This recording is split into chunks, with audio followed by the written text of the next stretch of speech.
YS Rajareddy హంతకులను Jagan family జాలితో వదిలేలేదని భయంతోనే వదిలేశారని అన్నారు Pulivendula TDP నేత బీటెక్ రవి. రెచ్చగొట్టే వ్యాఖ్యలు ఎన్ని చేసినా వైసీపీ కార్యకర్తలు బాధపడొద్దన్నారు ఎంపీ అవినాష్ రెడ్డి. తమకు కూడా టైం వస్తుందని, అప్పుడు మంచి పనులు చేసి బీటెక్ రవి అలాంటి వాళ్లకు సమాధానం చెప్తామన్నారు. 1962లో రాజారెడ్డి పేరుతో పులివెందుల పోలీస్ స్టేషన్లో రౌడీ షీట్ ఉంది. రాజారెడ్డి మర్డర్ జరిగిందని, మర్డర్ చేసినారని ఉమామహేశ్వరరెడ్డిని మళ్ళీ వాళ్ళు వచ్చి చంపితే రాజారెడ్డి కేసులో పడిన వాళ్లకు మీ అధికారాన్ని ఉపయోగించి శిక్ష పడింది.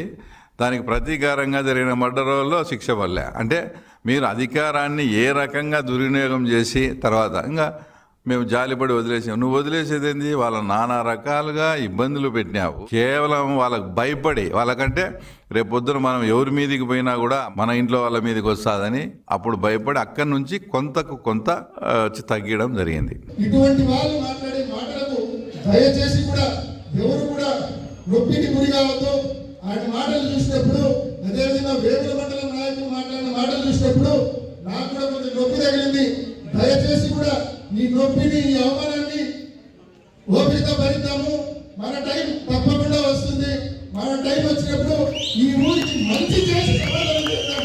మనం ఎక్కడ మన టైం వచ్చినప్పుడు కూడా కక్షలు కార్మికులతో మనం కసితో